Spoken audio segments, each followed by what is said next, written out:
Agora você vai tomar conhecimento de algo que passou despercebido nos últimos dias.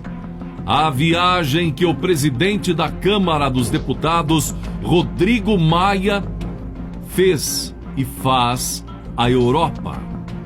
Estariam alguns poderosos tramando para um parlamentarismo contra Bolsonaro, onde o chefe do Poder Executivo é o primeiro-ministro escolhido pelos membros do Poder Legislativo?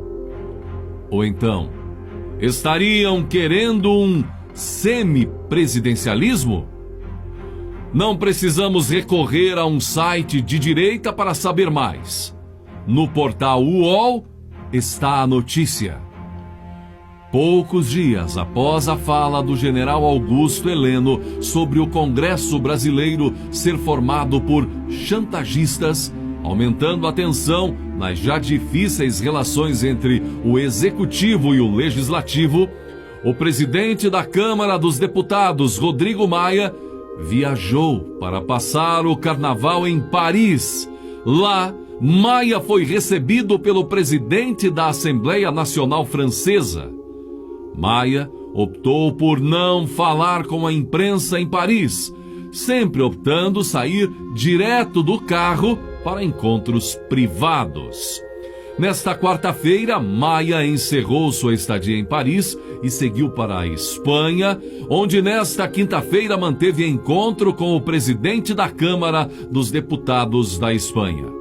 Entre encontros com empresários sobre investimentos no Brasil e sobre formas de financiar o esporte, Rodrigo Maia fez pose de presidente do Brasil.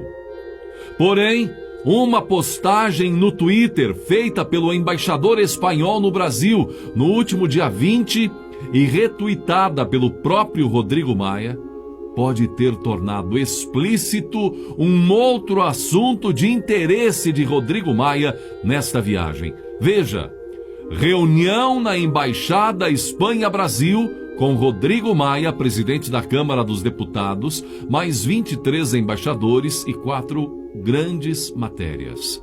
Democracia e, preste atenção, parlamentarismo. Repetindo, parlamentarismo. Futuro do Brasil e desenvolvimento sustentável. Desejamos-lhe uma boa visita e bom trabalho na Espanha. Algumas marcações sugerem que a postagem seria de interesse de outros, incluindo Rede Globo. Seria somente pela notícia em si? Ou teria algo a mais de interesse da Globo? Agora observe essa postagem feita pela jornalista Mônica Bergamo em 15 de novembro de 2017. Semipresidencialismo volta a ser debatido por Temer e Gilmar Mendes, em conversas com a época Eunício de Oliveira e Rodrigo Maia. Mas há muitos obstáculos no caminho, diz a jornalista, sugerindo que obstáculos são pontos a serem superados. Atualizando essas informações para hoje, por exemplo, poderíamos dizer que um dos obstáculos encontrados seria o presidente Bolsonaro? E o que isso suscita? Agora observe, poucos dias depois, no jornal O Globo, a seguinte matéria, 7 de dezembro de 2017, começou a tomar forma em encontros nas últimas semanas entre o presidente Michel Temer, presidente à época, o presidente do Tribunal Superior Eleitoral à época, Gilmar Mendes, e os presidentes da Câmara, Rodrigo Maia, e do Senado à época, Eunício Oliveira, o esboço de um projeto que muda o sistema brasileiro de governo para o semipresidencialismo. Um dos obstáculos seria a maioria do povo brasileiro, já que o parlamentarismo já foi derrotado 2 vezes no Brasil por meio de plebiscito, onde a população confirmou que prefere o sistema presidencialista. Outro obstáculo seria como dar mais poder ainda a um Congresso desmoralizado, ou seja, dividindo ainda mais a força do presidente, direcionando essa força a parlamentares. Ou seja, o objetivo claro seria enfraquecer a força do presidente, seja quem ele for. Quando fala do assunto, a imprensa destaca: um dos argumentos amplamente utilizados pelos defensores da ideia é que há uma clara falha no modelo presidencialista adotado no Brasil, já que argumentam, desde a redemocratização, metade dos 4 presidentes eleitos acabaram sofrendo impeachment: Fernando Collor e Dilma Rousseff. Citam isso e esquecem o mais importante, que esses 2 governos tiveram seríssimos problemas com corrupção envolvendo o Congresso. A adoção do semipresidencialismo serviria, então, entre outras coisas, para supostamente ajustar esses problemas, ampliando o poder do Congresso. E nós, brasileiros, conhecemos bem os parlamentares, deputados e senadores que temos, não é verdade? Essa viagem de Rodrigo Maia à Europa, estranhamente, teve antes um jantar em sua casa oficial com a presença de Gilmar Mendes e João Dória, onde o assunto principal foi o crescimento da força de Jair Bolsonaro, ao que eles chamam de autoritarismo. Outro fato que chama a atenção foi a primeira ida de Lula à Europa em visita ao Papa. E menos de 30 dias depois, Lula de novo na Europa. Agora, novamente, em encontros em vários países da Europa. Coincidentemente, um dos destinos é o mesmo de Rodrigo Maia: França, e depois Suíça e Alemanha.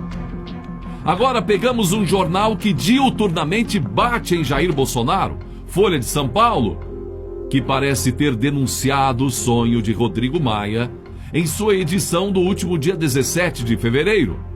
Maia dita ritmo e já indica 2020 com parlamentarismo branco fortalecido na Câmara, com direito ao orçamento impositivo que garante ao Congresso gerenciar 30 bilhões de reais do orçamento do governo federal através de emendas impositivas, ou seja, parlamentares indicam o que querem e governo é obrigado a executar o gasto. O que é mais claro que isso?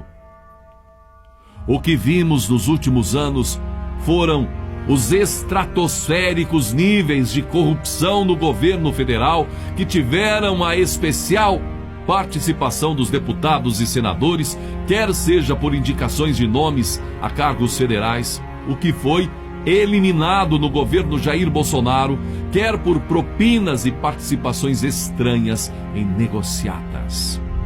Então, como alguém disse, o governo Bolsonaro destruiu completamente o tal presidencialismo de coalizão, do toma lá da cá, do balcão de negócios, que visava agradar deputados e senadores para que eles recebendo, pudessem dar seu apoio.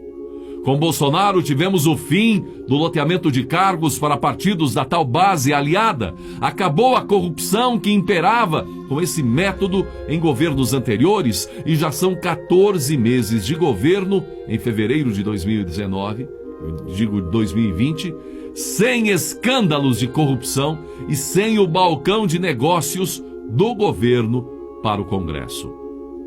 Tão conhecido isso nas últimas décadas. Foi exatamente isso que deixou parlamentares perplexos, onde que já se viu um presidente querendo ser presidente. Que absurdo um presidente querer ter autoridade. O quê? Um presidente que não concorda em nomear para cargos federais os apadrinhados de deputados e senadores, líderes partidários. Um presidente que não se curva aos interesses escusos de políticos profissionais?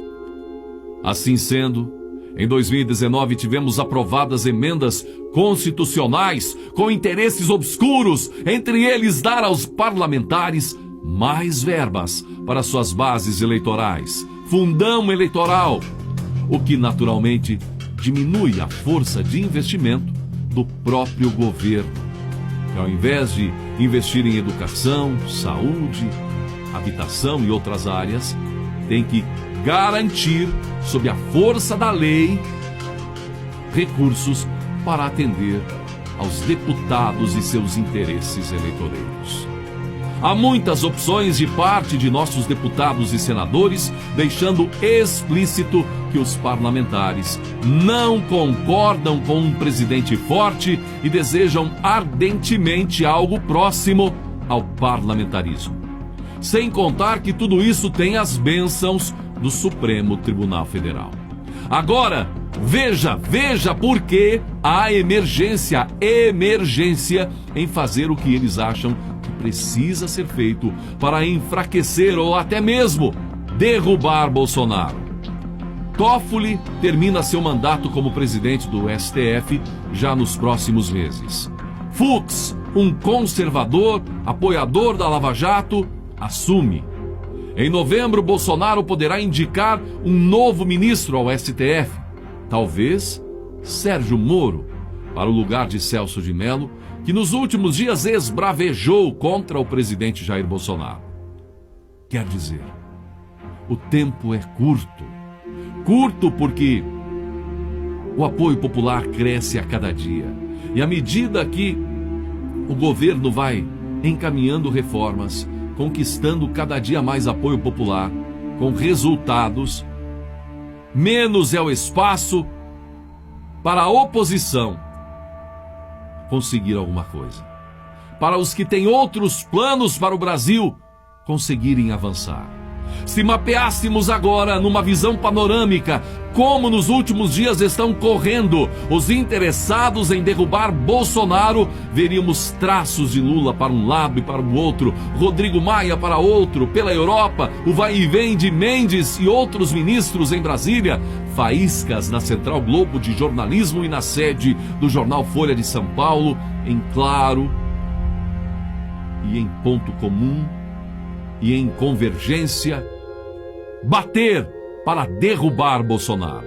Mas os traços, muito além, veríamos também um mapa repleto de ações, indo desde o Congresso até os palácios de governadores estaduais, até próxima segunda-feira, 2 de março, quando 5 partidos de oposição a Bolsonaro no Congresso, PT, PSB, PDT, PCdoB e PSOL, se reúnem com representantes de entidades da sociedade em Brasília, entre elas a Conferência Nacional dos Bispos do Brasil, CNBB, e a Ordem dos Advogados do Brasil. Todos contra o presidente e contra a maioria da população brasileira. E temos o dia 15 de março, que está fazendo Brasília estremecer desde já. Há calafrios. Há calafrios sobre o que esse movimento pode representar, embora seja apenas uma manifestação pacífica de união e unidade da maioria da população brasileira. O deputado federal Luiz Felipe de Orleans e Bragança diz que os protestos convocados por movimentos alinhados ao presidente Jair Bolsonaro são uma resposta a uma tentativa do Congresso Nacional de provocar o impeachment do chefe do Executivo. A afirmação foi feita nesta segunda-feira, dia 27 de fevereiro. Aliás, nesta quinta-feira, 27 de fevereiro.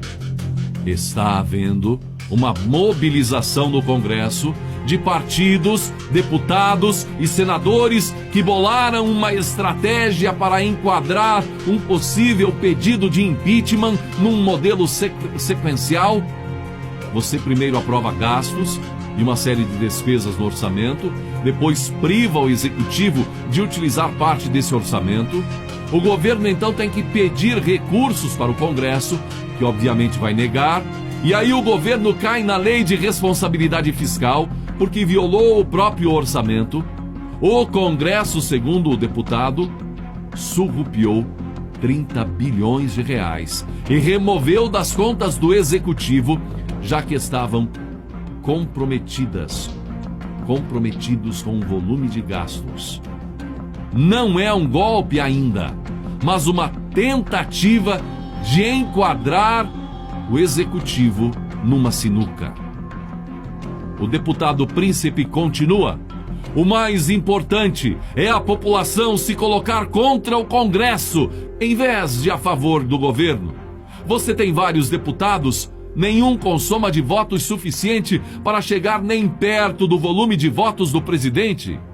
Mas, através do jogo do Congresso, conseguem concentrar poder de uma maneira não muito transparente e que não está em linha com a vontade popular, que deu 57 milhões de votos para que o Executivo execute.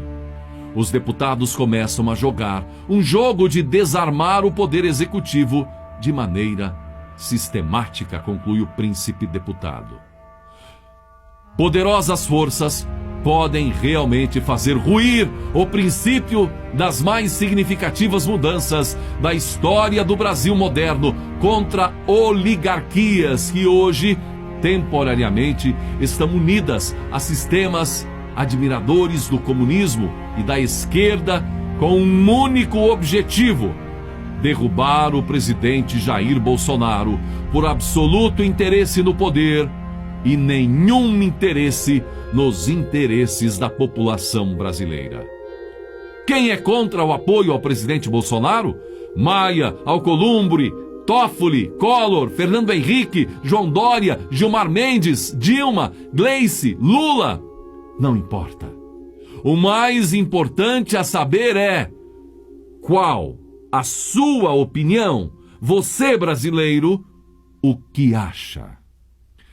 Mais informações a qualquer momento ou no jornal Folha do Brasil, à noite, de segunda a sexta.